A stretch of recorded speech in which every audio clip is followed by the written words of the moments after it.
You can be yourself or you can be accepted, but not both at the same time. At some point, you start wondering, who the heck are we anyway?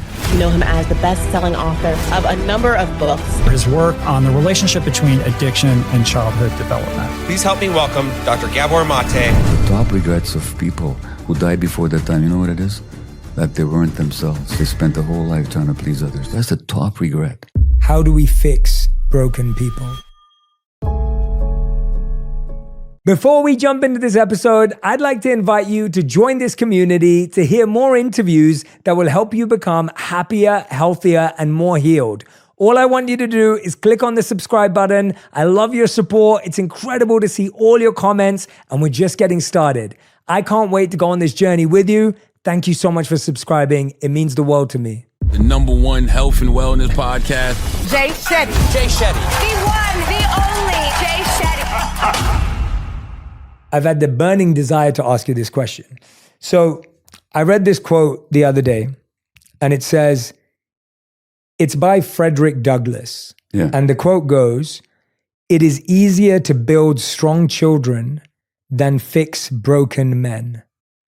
And my question was, how do we fix broken people?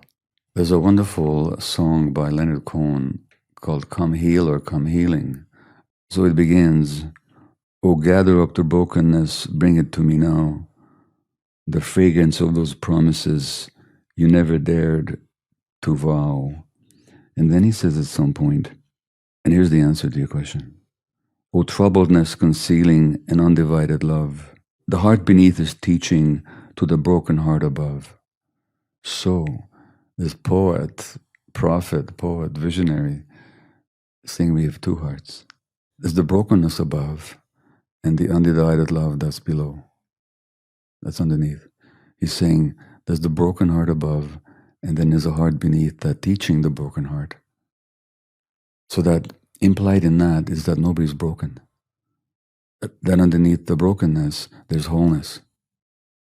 So, and that's not only Leonard Cohen, any spiritual teacher, as you know, will tell you the same thing. So it's not a matter of fixing anything broken. It's finding the wholeness that's underneath the brokenness. Now, Douglas is totally right. Studies have shown that if you get children who suffer for first 3 years and then things get okay for them, they do much worse than those children who are well treated and have a good life for 3 years, and then everything goes to pieces. The latter group does much better. Because there's words where it says the child is the father of the man. So that what happens early in life shapes our worldview and our sense of ourselves. So yes, Douglas is totally right. But ultimately, when I look at people, whether they agree with me or don't, or whether they are suffering or not, or whether they, even when they do terrible things, there's a wholeness, there's an undivided love underneath it, isn't there? There's a show right now in Los Angeles by somebody who's in a death row prison in Texas. And his name is Obi, sentenced to death. And he's on death row, has been for the last 20 years, while these appeals wind their slow way through the courts.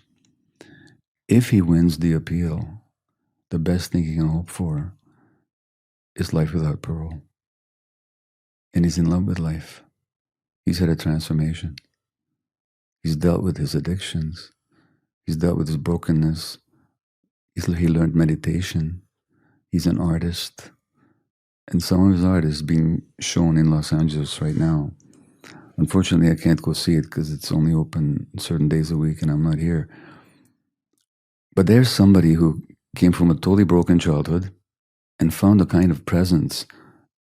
If you saw him, you and I could only envy the kind of presence and at least to speak for myself, can't speak for you, the kind of presence and the kind of engagement in life that he's got in a death row prison. Well, if that can be healed, if that brokenness, the wholeness can be discovered underneath, there's nobody broken. Very well said. I would agree to, at the core, at the root, at the essence, none of us are broken. Yeah. And our engagement with that which is broken and imperfect often rubs off on us. But what would you say are the most detrimental experiences that people have in those 3 years that end up creating horrific ripple effects long term? Anything that makes them disconnect from themselves, from their true selves, from their gut feelings, from their connection to their bodies, anything that deprives them of hope.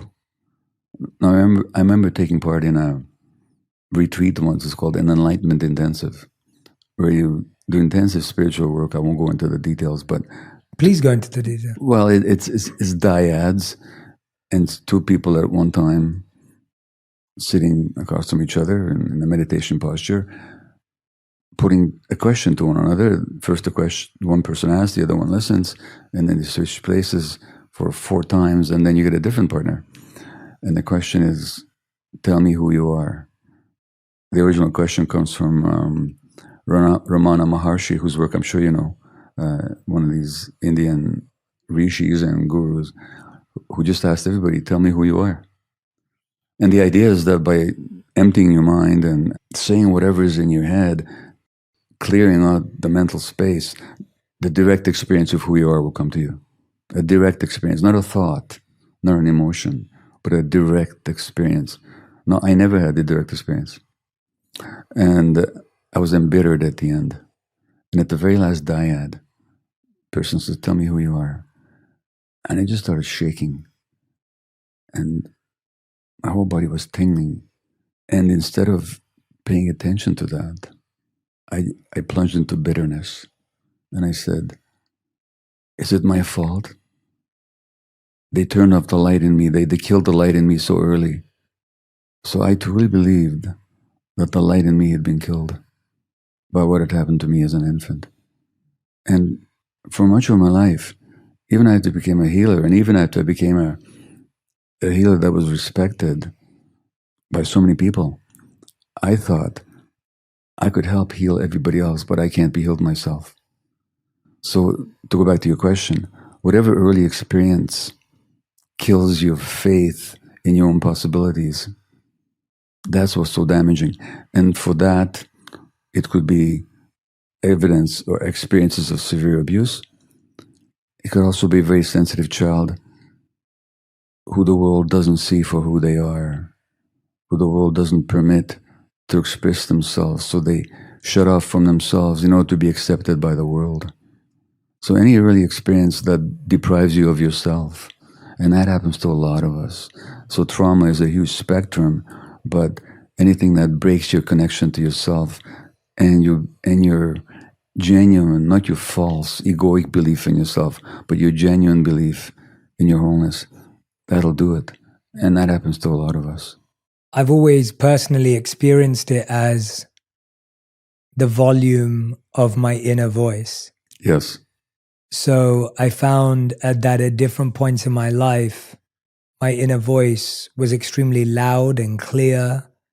And not only could I hear it clearly, but the direction was clear. And then I've had moments in my life where, as you're referencing, disconnected from yourself, yeah, that voice is extremely quiet, maybe even non-existent, or it's screaming out for help. It's... You mean the voice of your inner self is very quiet? Correct. It can be. Well, the Bible talks about the small, still voice. They actually call it that, the small, still voice. And it really takes attention to notice it, because there's so much noise in the world and so much noise in our heads. And there's all these other voices that are much louder. You know, the singer Sheryl Crow, she had breast cancer. And she said afterwards, and this could be, and I quote this in The Myth of Normal, and it could be right out of my own work, but she doesn't know about me. She just came to this awareness because the disease taught her something. And she said that she always used to be serving other people and trying to meet other people's emotional needs. And the breast cancer, now she's actually listening to herself. And she says, there used to be these loud voices inside myself telling me that whatever I did wasn't right enough. She says, now I've stilled those voices. You know, so on the one hand, the voices of self disregard and self-loathing or self-seduction are very loud, And that true voice for most of us is just so quiet. So it takes a lot of attention to notice it. A lot of what you're saying today, we experience it as this idea of people pleasing, shape shifting, mediating, wanting to make peace often in our families, in our friend circle, all of which can be good, noble things, but often we find ourselves disconnected from ourselves, trying to play these different roles. Not only does that seem to be stemming from a form of trauma, of being disconnected from yourself early on, what steps can one take to regain one's connection with oneself so that we're not running around shape-shifting, people-pleasing, but at the same time have genuine connections with others? In the book, we talk about this tension between authenticity and attachment, and authenticity being connected to our true selves, our gut feelings, which is necessary. Nature gave us gut feelings for a good reason, gave us emotions for a good reason. Attachment is our need to belong, and if we can be authentic and belong, that's ideal. So if you can find relationships in which you can be our true selves and be accepted and loved, that's ideal. But a lot of our families of origin, our parents just couldn't give that to us. Like, they had their own limitations, they couldn't see us, or they had their own traumas, like I did as a parent.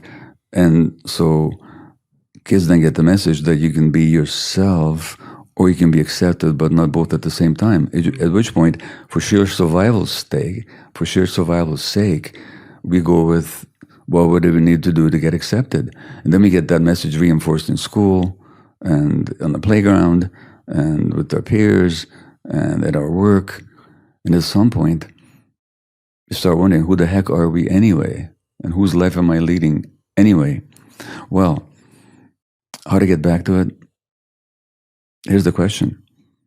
Prior to your awakening, and I'm sure that for your awakening was probably both a series of unique events, but also it was a long-term process. For me, it was mostly process rather than distinct experiences. But say prior to awakening, did you sometimes know that you're not being authentic? Because I sure did. I didn't know why I was choosing not to be authentic. If I wasn't even choosing it. I just wasn't, but something in me knew. Well, here's the question.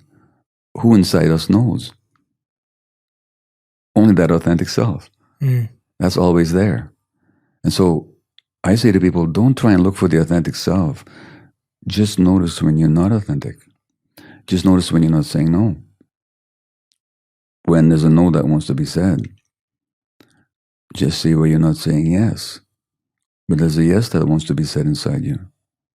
Notice the impact on you when you don't assert your true self. How do you feel afterwards? Resentful, ashamed, or tired, or whatever. So notice the difficulty being authentic and ask yourself, well, what is the belief that I'm carrying that if I'm authentic, then what? So in other words, not all that noticing, what does that do? Who's the one that's noticing? It's the authentic self.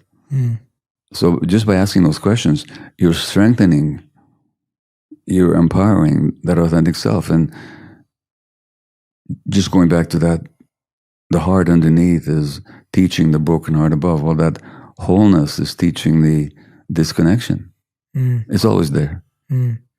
I find that in between those two hearts and in between those two layers, there's almost a layer of guilt and shame. So when we go against our authentic self, we do it because we're scared of whether we feel guilty or we may feel shame or fear.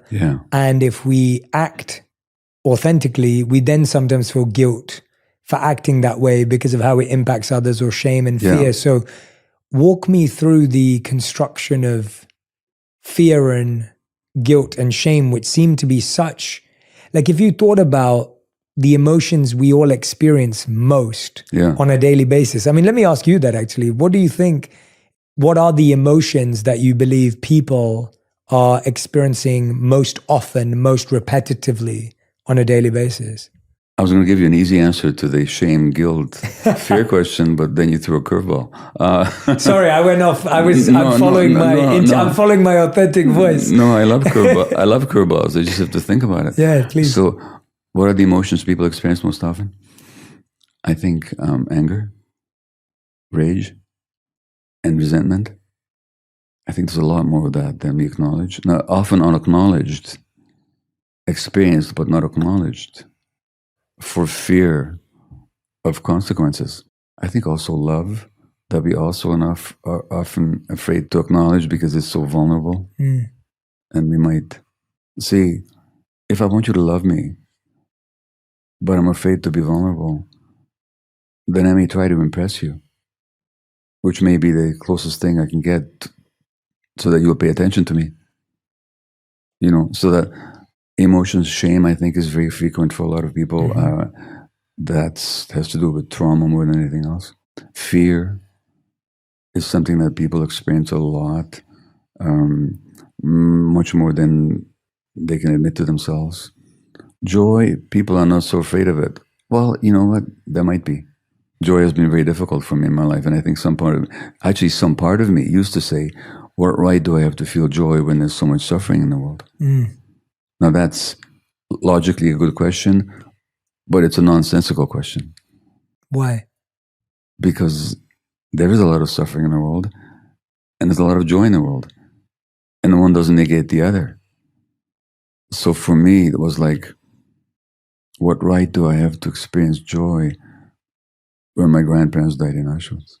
I quote this in The Myth of Normal, my friend and colleague and teacher, Bessel van der Kolk, the psychiatrist who wrote the book, The Body Keeps the Score. He said to me once, Gabo, you don't have to drag Auschwitz around with you all the time, which means that you don't have to allow, not to forget about Auschwitz, but not to let that control your consciousness, which means you do have the right to feel joy.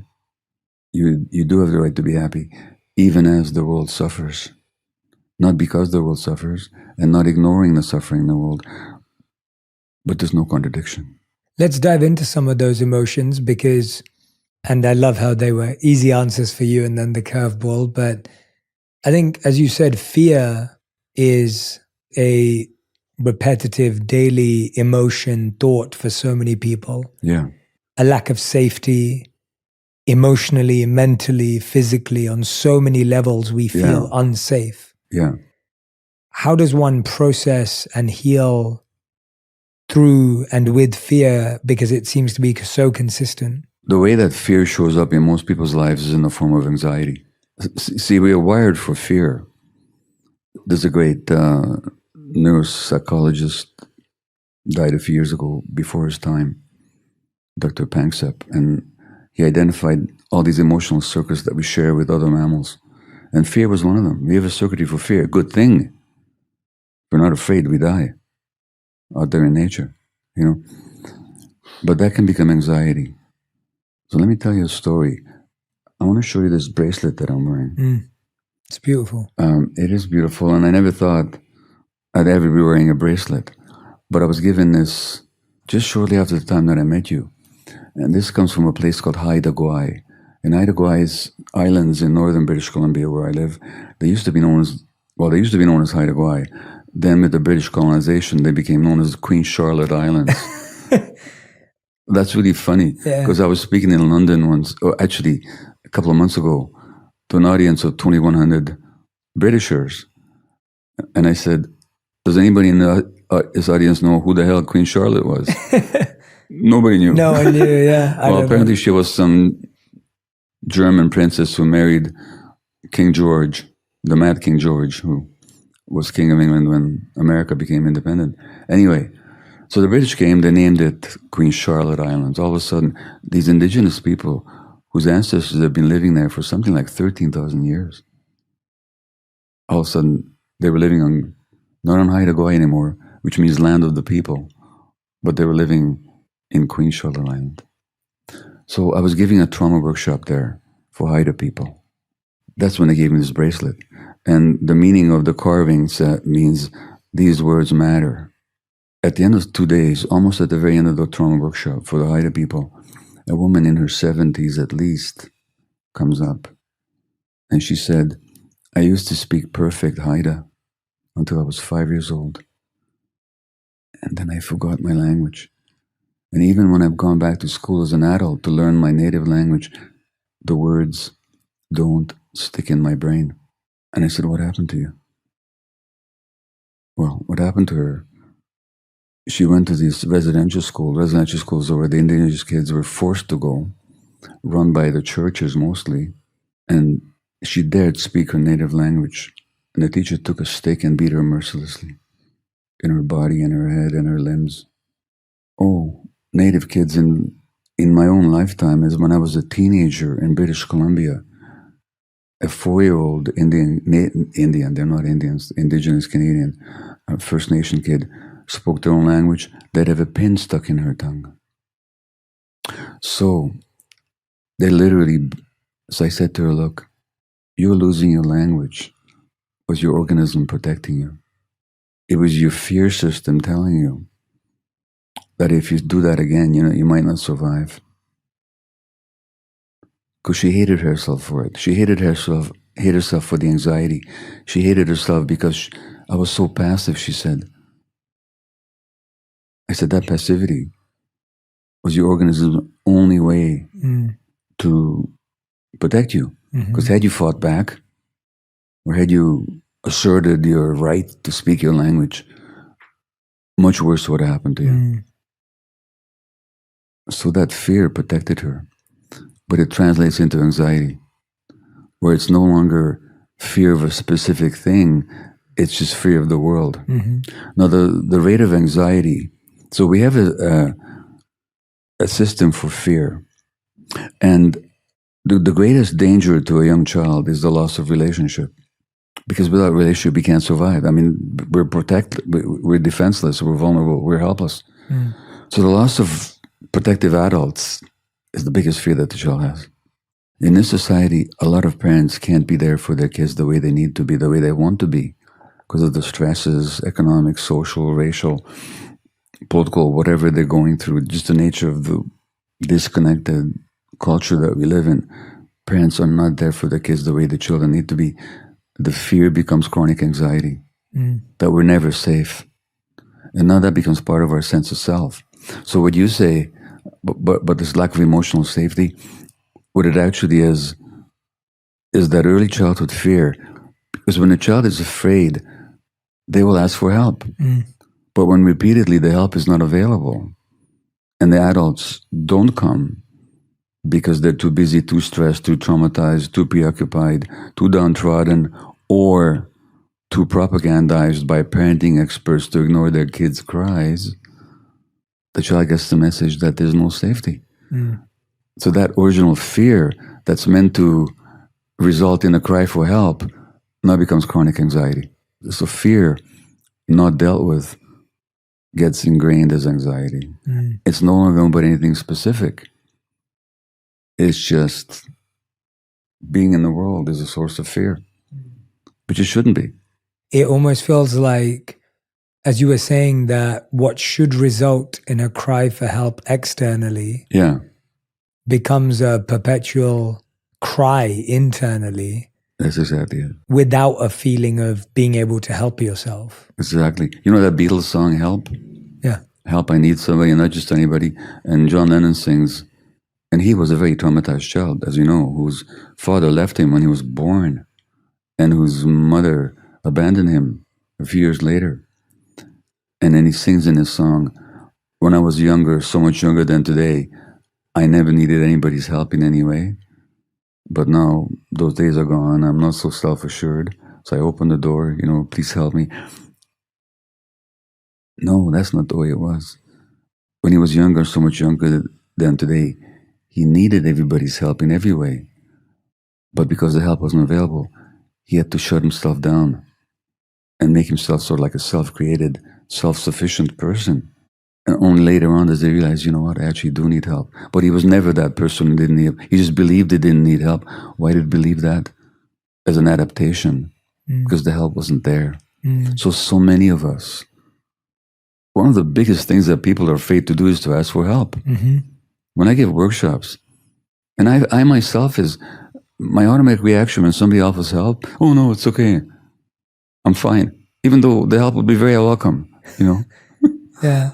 How do you find that? Because I feel so many people today have someone in their life who's closed off from help. Yeah. It might be your partner, it might be a child, it might be a parent. Yeah. We all have someone in our life who, in our limited capacity, but a little bit of awakening, we can notice that someone is really closed and won't receive help. Yeah. How do you help someone who is rejecting help or not accepting that they may need it because of the position they've experienced based on what you just said? I myself used to believe I was one of these people. I actually used to believe, can you believe this? I used to believe that everybody else could be stressed, but I couldn't be. I used to feel like that too. You know, I used to believe that I can help everybody, but I don't need help myself, you know? There used to be a time when I used to feel that too. Yeah. So how do you help something like that? You help them by accepting that that's how it is for them right now and not trying to push your help on them. Because when you try and push help, you're just going to get resistance. So if you can handle it, you can be around them and be open, but not insist or try and prove to them that they need help. Life will teach them.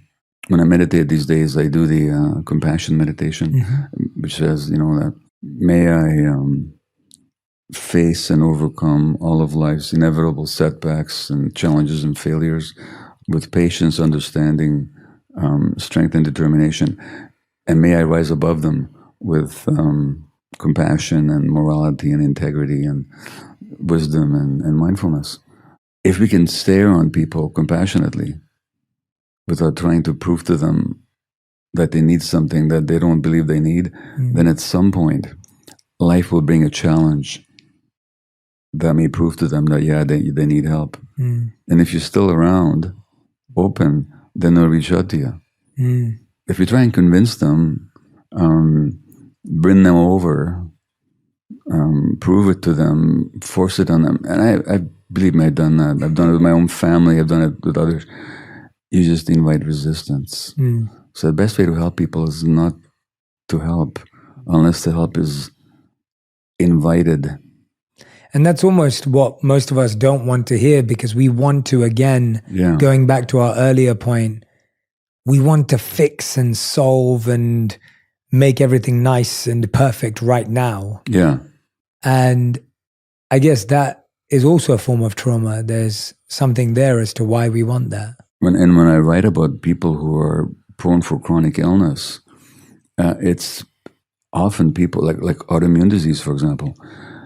It's often, and this is not just my own finding, other researchers have found this as well, that there are people who tend to ignore their own emotional needs and are compulsively concerned with the emotional needs of others. And they tend to believe that in the myth of normal, I quote an obituary. And obituaries are really interesting to me because they often highlight as laudable qualities the very things that I think contributed to the person's death.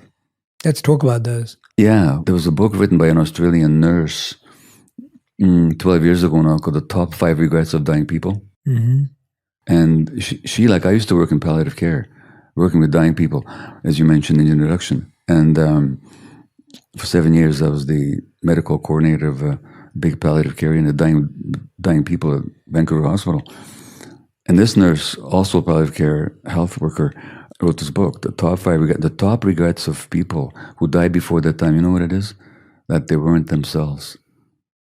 That they spent their whole life trying to please others. That's the top regret. Now, this obituary, you have to believe that I'm not making this up. This is a physician in Canada who died at age 72 of cancer. And the obituary says, Sidney and his mother had an incredibly special relationship, a bond that was apparent in all aspects of their lives until her death. As a married man with young children, Sidney would have dinner with his parents every day. Then he would go home as his wife Rosalind and their 3 children waited for him with yet another dinner to eat and to enjoy. Not wanting to disappoint either woman in his life, Sidney kept eating 2 dinners a day for years until gradual weight gain began to raise suspicions. Now, this man suffered from two fatal beliefs, and when I say fatal, I mean fatal. One is that he was responsible for other people feel, and the other is that he was never disappoint anybody. Now, so many of us go through life like that. You know? No, actually, I'm not responsible for how you feel. I'm responsible for how I act, for how I speak, what I do and what I say. I'm not responsible for how you feel in response.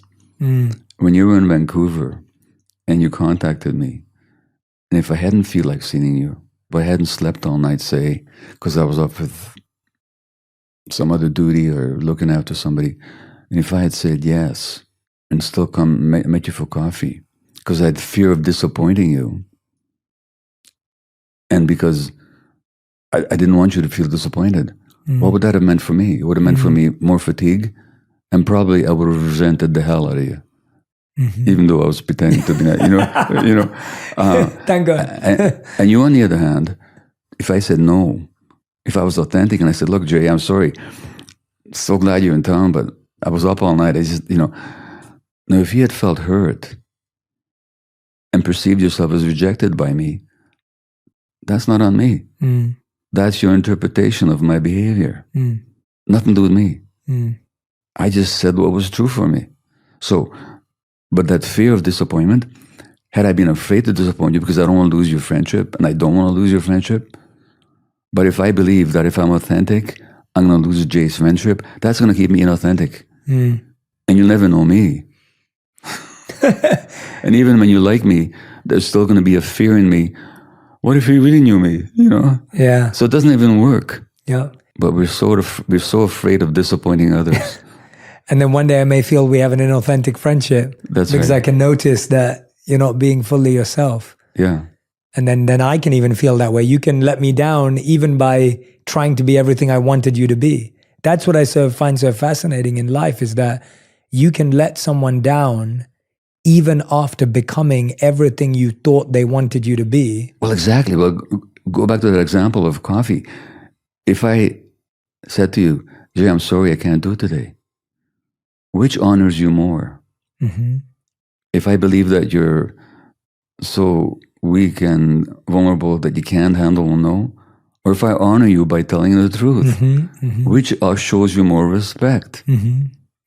Definitely there. So that I can be everything you want me to be and still not honor you. Yes. Yeah. It's fascinating how we can be so opposite in our perceptions and viewpoints. Yeah. And a big part of that comes also, we talked about fear, but I wanted to talk about guilt because... Yeah. Oh yeah, guilt. Guilt. What do you want to say about guilt? No, well, I want to hear from you about guilt, but when I think of guilt, I think it's such a strong driver for so many actions in the world today. It is. We're guilty of something in the past, and therefore we do something strange in the future or the present that we wouldn't have done. We feel guilty right now, and that makes us say something that we don't mean or something that we... Exactly. How do we untrap ourselves from the trappings of guilt? Great. Well, let me tell you a story. So, in the Bible, in the Old Testament, Moses is a Hebrew boy born at a time when the Pharaoh's soothsayers declare that some Hebrew male born around this time will rise up and challenge the Pharaoh. So they decide to kill all the Hebrew newborns by throwing them into the Nile River. But Moses' mother, rather than throws the boy into the river, but in a wicker basket.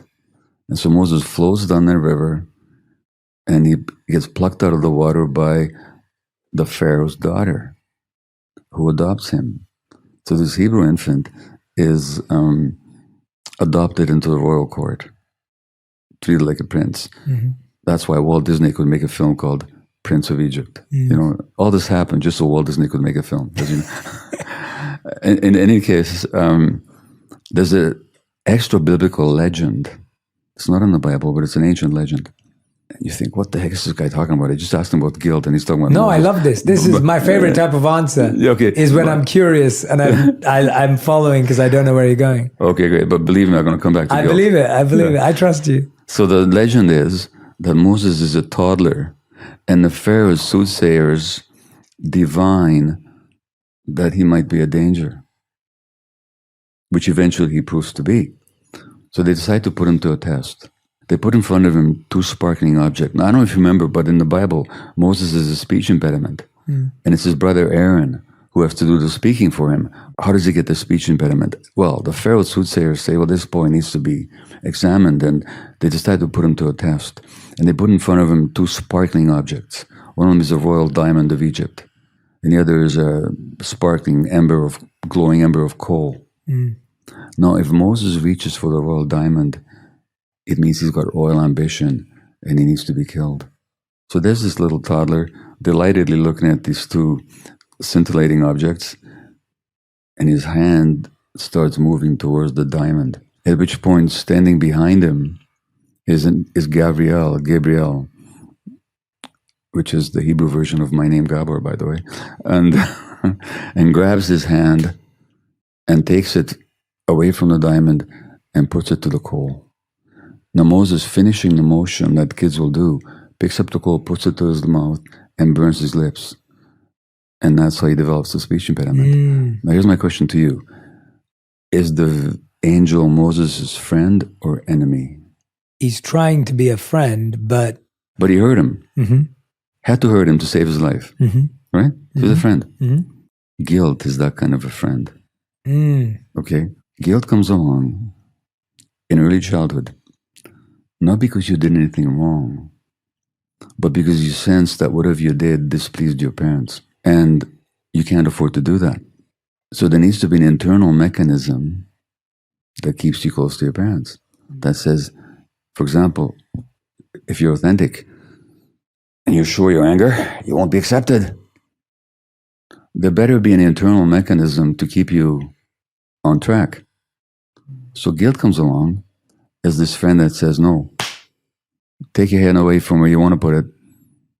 You have to stifle your real desires. So guilt comes along to maintain a relationship. Not because you did anything wrong, because a 2-year-old, 3-year-old, they can't do anything wrong by definition. They may do things that are not good and they need to be taught not to do it, but it's not wrong. There's no guilt there. There's no, I'm going to do something evil here, you know. So guilt is totally not appropriate. And there's ways of teaching children without guilt. But guilt comes along to keep you in line. Now, is that your friend or your enemy? It's your friend, but it's hurting you.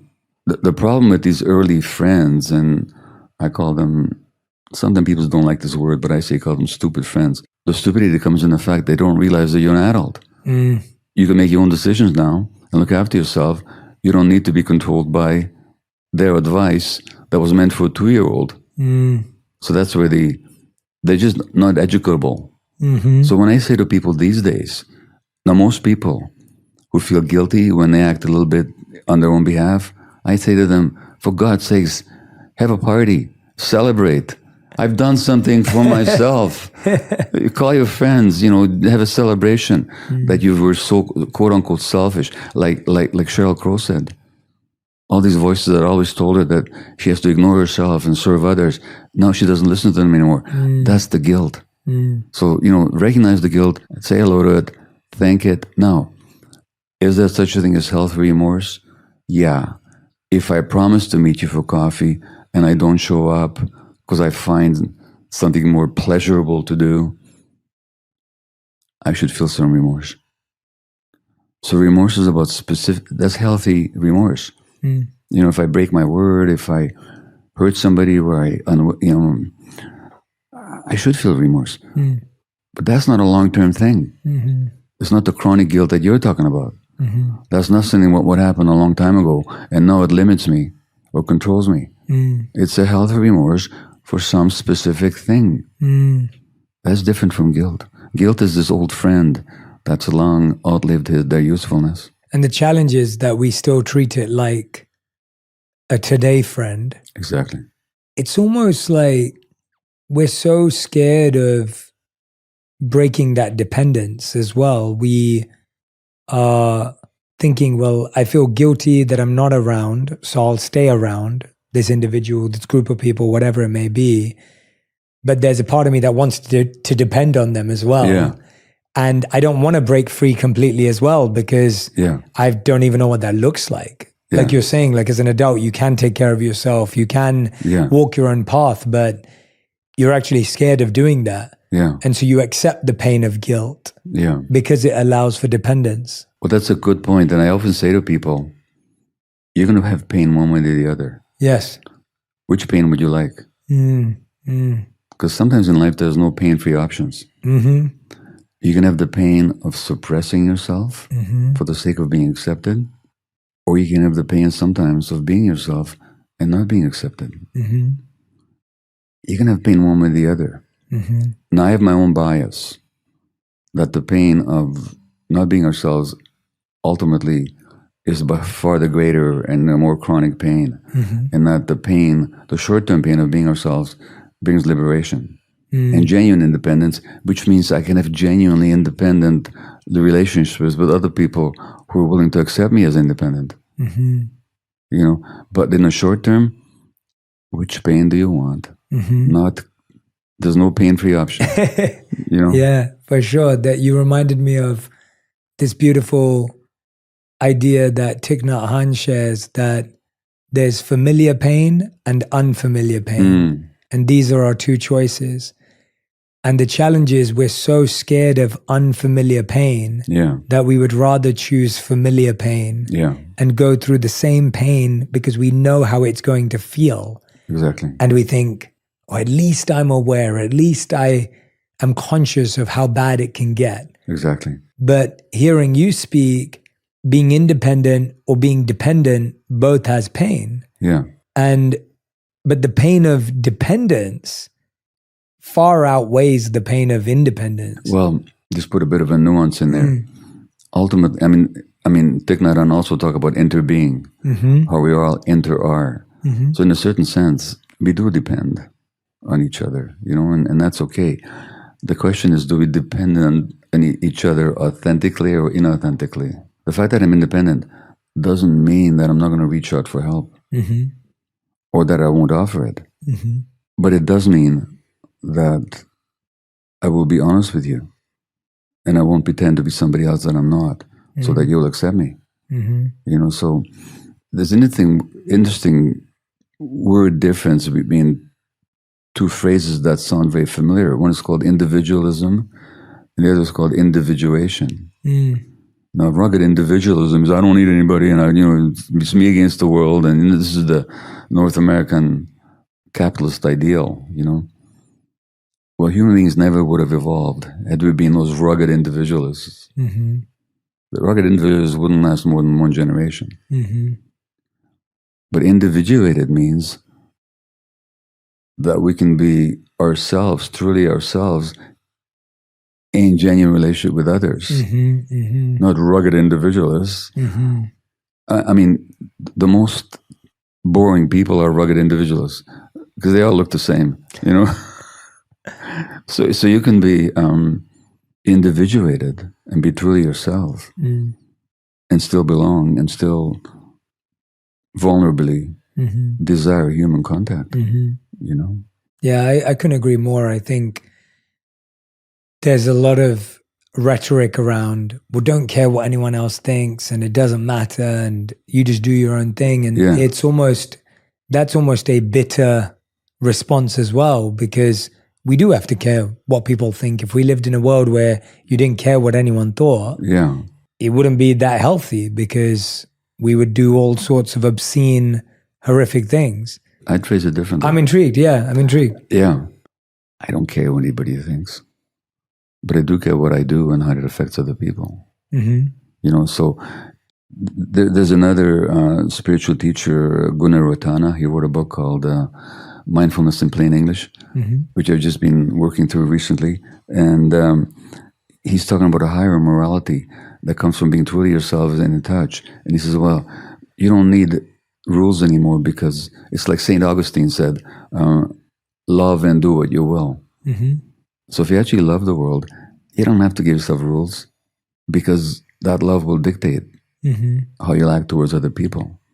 I can't worry about what other people think. Look, if I worried about what other people think, I would not have written any of my books, because each of my books challenged the reigning orthodoxy in say, medicine, or whether it's around attention deficit or stress and disease or addictions. And every time I write a book, I'm saying something that, I'm not saying that I invented it, but that I've come to understand and fervently believe and want to communicate.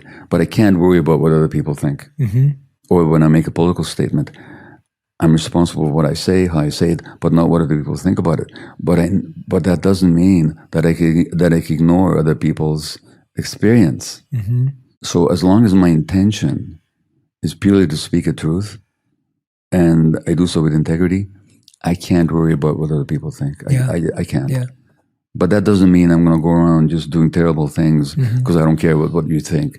As long as I'm convinced that what I do, if I've done that kind of inventory, and I haven't always, but if I do an inventory about, well, what is my intention here? Is there a hierarchy of pain or hierarchy of trauma? What do you mean by hierarchy? I feel like people feel like, well, this trauma is worse than this trauma, and this trauma is better than this one. We often hear about that as a conversation. Is that accurate?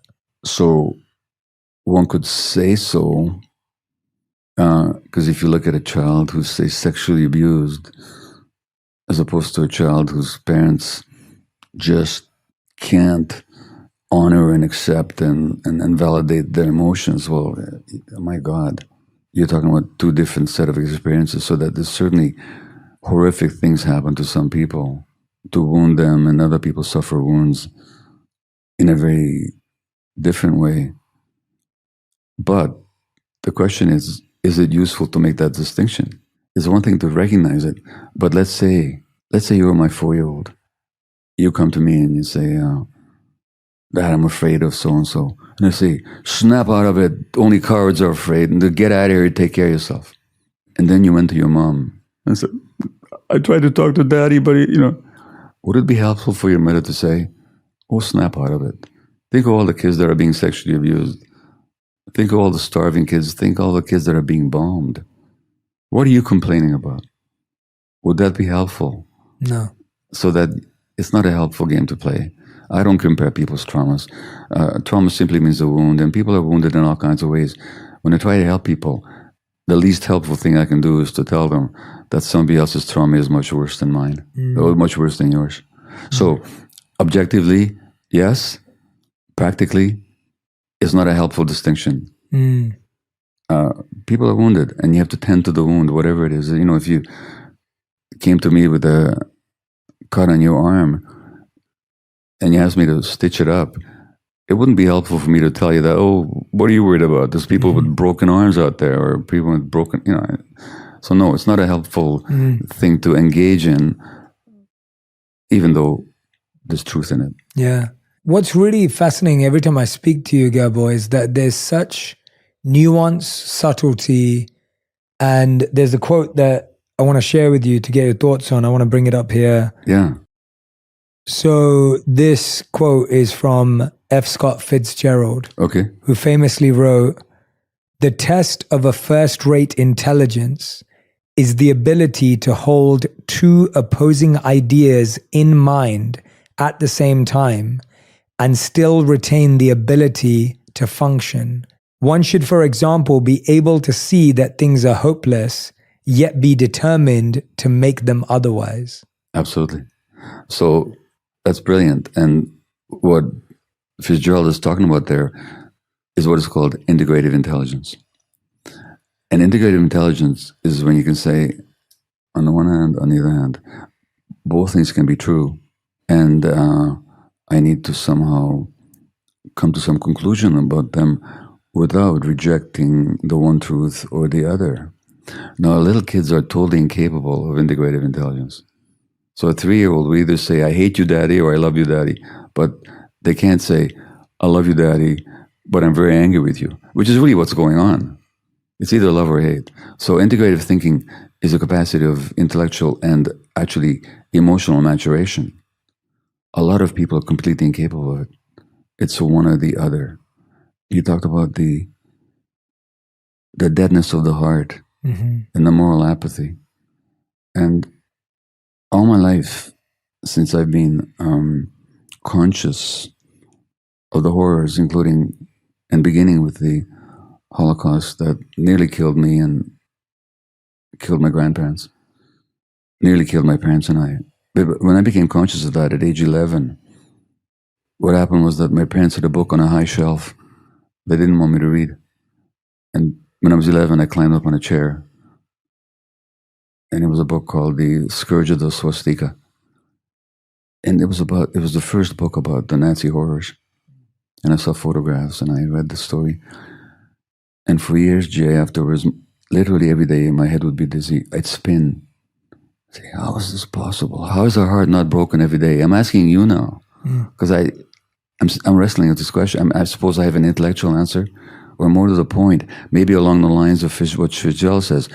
How can our heart be broken and not be broken at the same time? Because I think both are necessary. Yeah, and I find everything all across the world that occurs, I feel like people's hearts are broken, but they break and ache for different things.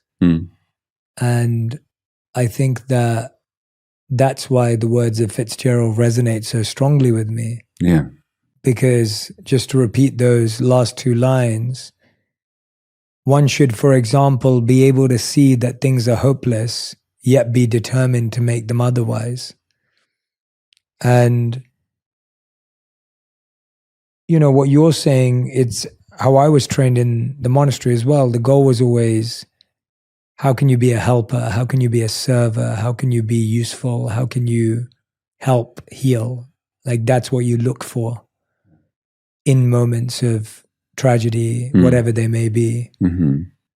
And I just think that not much unites us on the heart level as equals across the world. I don't think there's many things that we look to globally as the human race, as we were once referred to or called to, that creates a sense of connectivity. And there's genuine fear that makes us feel, well, if my heart breaks for this, then what will happen to my heart?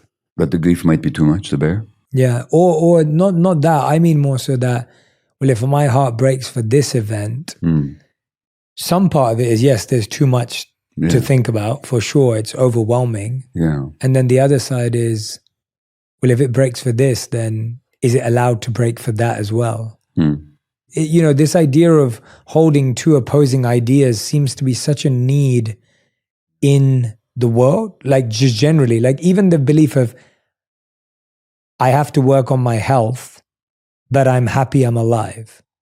Like, these are two opposing ideas. Like, we're not looking at it from, I'm unhealthy or I'm healthy. Well, you know what's interesting there is that when I was working in palliative care, sometimes people would say to me, and this is amazing, I don't recommend it, but they'd say, they'd be dying. They'd actually be dying. They'd have a couple of weeks left. They'd say, Doc, I don't want to explain this exactly, but this disease is the best thing that ever happened to me. I don't wish it on anybody, but what were they talking about? Now, there's a guy I quote in The Myth of Normal who wrote a book called Blessed with a Brain Tumor. Blessed with a Brain Tumor. Young Australian guy who was diagnosed with a brain tumor, did have surgery, did accept treatment. He also had a spiritual transformation. Has lived longer than his prognosis. I don't know what his current status is, but he wrote a book called Blessed with a Brain Tumor. And by the way, he developed a brain tumor at exactly the same spot that he used to point at with an imaginary gun to shoot himself in the head when he was thinking of suicide. I said, what do you mean, blessed with a brain tumor? And he said, well, knowing that I'm going to die, or that I might, means that every moment is precious. He says, that means that when I'm talking to you or anybody else, I'm fully aware that this may be the last conversation we'll ever have. That means that every moment is absolutely precious. I've never been so engaged with life. And that's what people meant. And so that even the disease that was going to take their lives, they'd say, and why? Because the disease taught them to be authentic for the first time in their lives. And they found out that was much more precious than anything else. Now, that's not a bargain I'd recommend to anybody. Totally, yeah. I'm just telling you that I've witnessed it. And it's quite astonishing how many people do find authenticity. To go back to our previous theme, they value that over anything else, over even longevity. Now, most of us would probably run the other way. Again, I'm not recommending it. Yeah. I'm just saying, I've seen it. Yeah, but it's always those opposing ideas, that feeling of, I'm good and I want to be better. Yeah. I'm a good husband or a good dad or a good mom or I'm a good whatever. At the same time, I'm not good enough. Like, I whatever it may be. Not that's negative, but the idea of I know I can do more and I want to do more. So there's such a need for this dichotomy almost to be held. Well, is there? Well, the ability to hold those two opposing ideas is needed, right? Like, because I don't want to live in a world where I think I'm perfectly healthy, everything's amazing, because then I may miss certain challenges. And I also don't want to live in the other world of, oh my God, like everything's falling apart and I'm dying every second of the day. Like, but what if we just looked at it in a unitary way?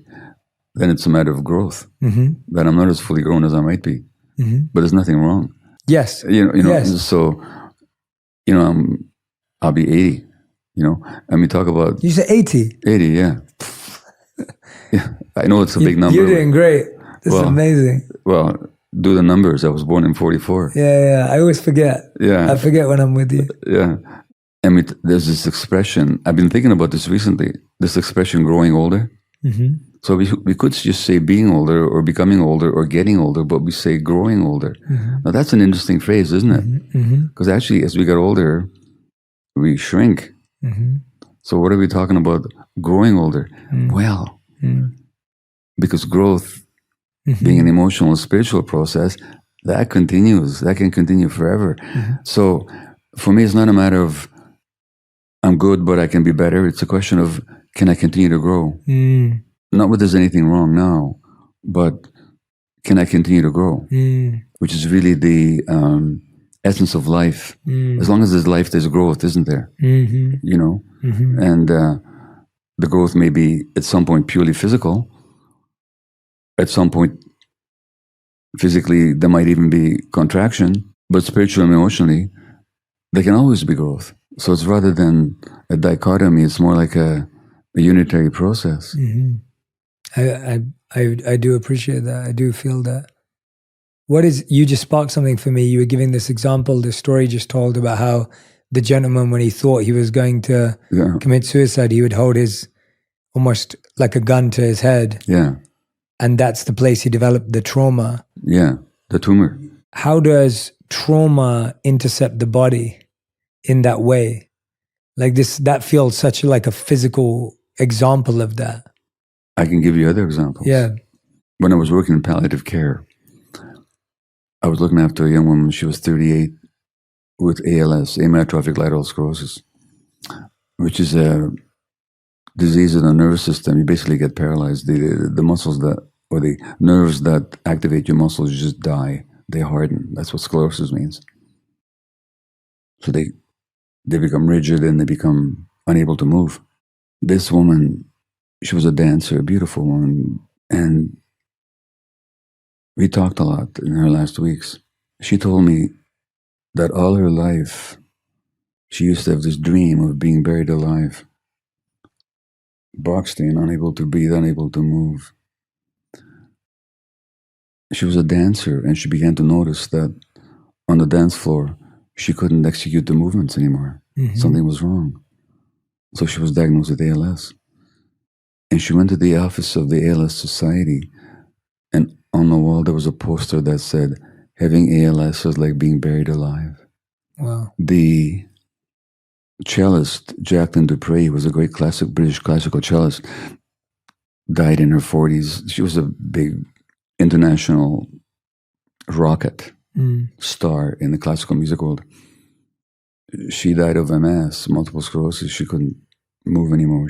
By the time she was in her late 20s, she couldn't play the cello anymore. When she was 8 years old, she said to her sister Hillary, "Don't tell her mommy this, but when I grow up, I won't be able to move or walk." Now, all of these people, these three people, the guy with the brain tumor, the woman with the ALS, Jacqueline Dupre, they'd been deeply traumatized in childhood.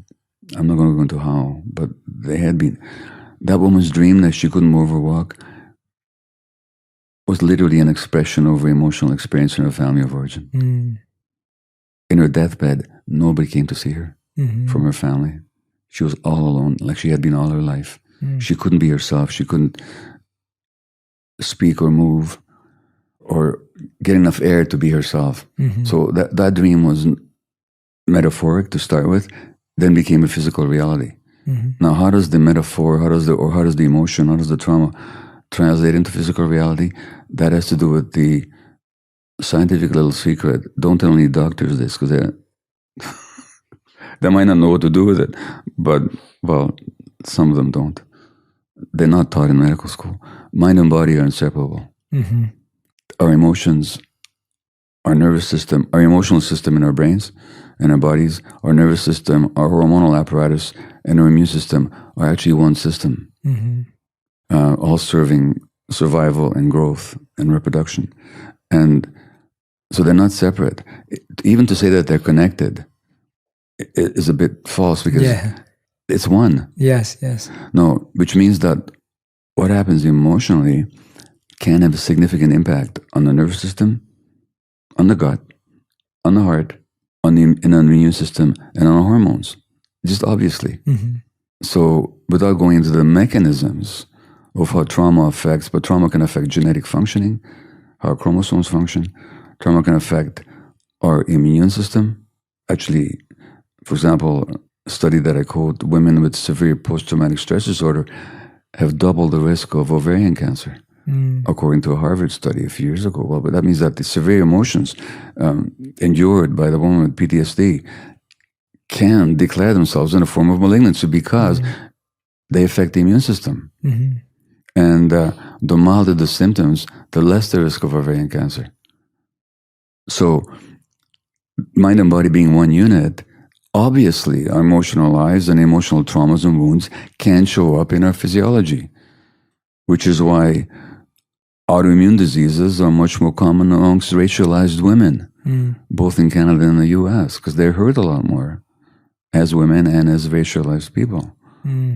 So it's just all one thing. And again, is that a new finding, or is that something, or is that an ancient wisdom? And it's both. It's both modern science, not taught in medical schools for reasons that are interesting but rather distressing, and it's ancient wisdom as well. It's all one. And with that approach, I mean, we can't minimize the number of steps and the uniqueness of those, but the hope is that people can work medically and mentally to be able to release that trauma. I have photographs on my cell phone, on my computer, of a woman that I met 5 years ago. I gave a talk in London on this subject of mind-body unity and how stress and trauma can lead to autoimmune disease. And autoimmune disease is where the immune system attacks the body itself. And this woman sent me photographs a year ago. Now, when I met her, she'd been diagnosed with autoimmune disease called systemic lupus, which has got a typical presentation of what's called a butterfly rash. So her face is red, like here, like the wings of a butterfly, with the body of the butterfly as a red rash over and over. It's called a butterfly rash. It's typical of that disease. And she sent me a picture of her fingers when she was diagnosed. They were like yellow as wax because the blood supply had been constricted. She was told that you got this disease, we don't know what causes it, can't cure it, probably it'll get worse, and you'll be on medication for the rest of your life. I could send these photographs, you could actually show them because she's given me permission. She sent me pictures a year ago. Face totally beautiful, pink as anything, no rash, fingers are as pink as mine and yours. No medication, no treatment. She just dealt with the emotional part of it. All her life, she had suppressed herself, just along the lines I've been talking about. She dealt with her trauma. She's become fully, authentically, and vigorously herself. The disease is gone. Doctors would say, or some doctors say, well, that's just an anecdote. Yeah, it's an anecdote, but it has to be a true anecdote. I pay attention to anecdotes. Not only that, this has been studied systematically by others. And there are people who, once they deal with the emotional side of things and take charge of their lives, they recover from diseases that are supposed to have been hopeless. And if you just look at the example of Stephen Hawking, the great physicist, who was diagnosed with ALS at age 20, he lived another 55 years. Now, the disease progressed, but he outlived his prognosis by a good half a century. Folks, I hate to tell you this, we doctors don't know everything. And especially, we don't fully understand, I should say, as a profession, the wondrous workings of mind and body and the spirit and how they all interact. So when you look at the indigenous healing practices, like the North American natives, they got this medicine wheel, the 4 quadrants, which is, the physical and the mental, which means also the emotional, and the social and the spiritual. And those 4 quadrants have to be in balance for us to be healthy. No, they didn't have the science we do, and they didn't have the amazing achievements of Western medicine, which are truly miraculous. But they did have a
wisdom that if only we adopted and combined it with the incredible achievements of Western medicine, boy, what a health system we could possibly have. And that's definitely what you're helping try and build for the future. And all of our platforms are dedicated to that. Hopefully we can get to a place for that integrative, holistic viewpoint. And there are more and more physicians practicing that way. There are people, functional medicine and integrated medicine, not as holistic as I'd like them to be, but far more holistic than mainstream medicine. And these are medically trained physicians like I was. So there's not like some fly-by-night alternative weirdo cult. I mean, these are just doctors who, like myself, at some point came to terms with the limitations of their education and needed to infuse some more ancient wisdom into how they practice the arts of healing. Gabor, I'd love to end with, I'd love to hear from you what your wish, your prayer, your hope, however you'd like to word it for humanity is right now, today, at this time, if there's some words that come from your heart. If we could just wake up to our possibilities. The famous story of the Buddha where he's walking along the road and somebody sees him with this radiant face and confident gait, and he says, "Who are you, a god?" And the Buddha says, "No, I'm awake." And if only we could be awake to our possibilities, like in every conflict, on the deepest human level, it's so unnecessary. We could actually be a human race together. We could be that. We don't have to hurt ourselves. We don't have to hurt others. We don't have to take from them, demand from them. We could be. This is actually possible for all of us, and it's possible for all of us as individuals and for all of us as creatures. Let's just wake up to our possibilities. It's beautiful. Gabor, thank you so much again for your time, your energy, your presence, and everyone who's been listening or watching at home. If you don't already, please do grab a copy of the book, Myth of Normal, because our first and second conversations were very different. And I guide you towards the book for the deeper resources, the step-by-step guide. What I try and avoid doing in these interviews is minimizing the amount of work it takes or oversimplifying what Gabor's beautiful work does in his deep books, because I believe he and everyone else would want you to take those steps. So I wish you all the best in your journey of trauma, illness, and healing. And Gabor, I thank you for your work and your contributions today as well, and forever to humanity. Well, it's always so peaceful to be with you, and believe me, these days I enjoy an oasis of peace, so thank you so much. Thank you so much. Thank you, Gabor. Thank you.